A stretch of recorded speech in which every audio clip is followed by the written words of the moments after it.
Dans cette vidéo, nous revenons sur les émeutes survenues lors du match entre le Mouloudia Club d'Alger et l'US Monastir, qui ont coûté la vie à un supporter. Accusations contre le Maroc, réaction de la Fédération tunisienne de football, et tensions croissantes. Découvrez les dessous de cette affaire qui enflamme les relations entre ces trois pays.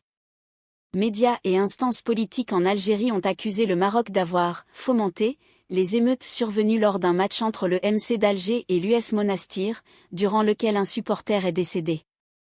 Pour sa part, la Fédération tunisienne de football a saisi la CAF sur les violences subies par son équipe lors de cette rencontre tenue samedi dernier.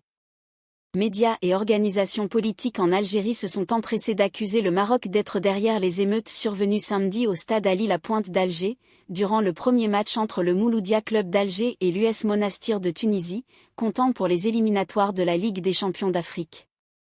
La rencontre a été entachée par le décès d'un supporter algérien.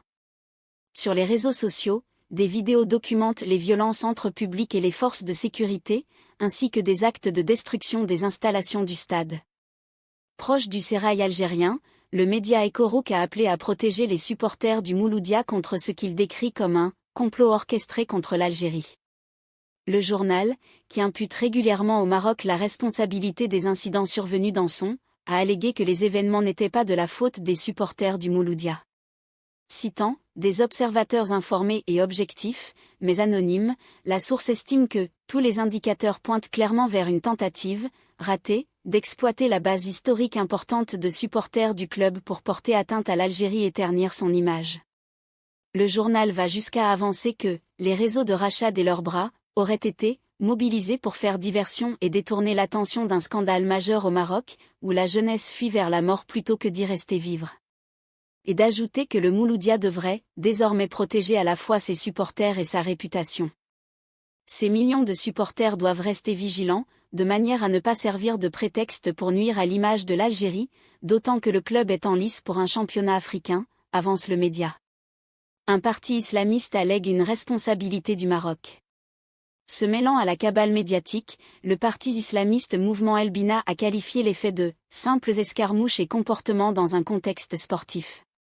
Cependant, il a exprimé sa condamnation de ce qu'il a considéré comme étant une campagne de propagande scandaleuse du régime marocain, accusant ce dernier de fabriquer des mensonges. La formation a accusé le Maroc d'avoir déformé les faits de l'incident pour semer la discorde entre les frères algériens et tunisiens, en tenant exploiter la mort du supporter pour défier le patriotisme des institutions sécuritaires du voisin de l'Est et porter atteinte au lien fort entre le peuple algérien et son armée nationale populaire.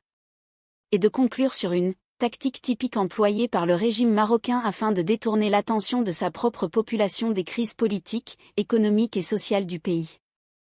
De son côté, la Fédération tunisienne de football, FTF, a annoncé avoir déposé une plainte auprès de la Confédération africaine de football, CAF, pour les abus subis par l'Union de Monastir lors du même match.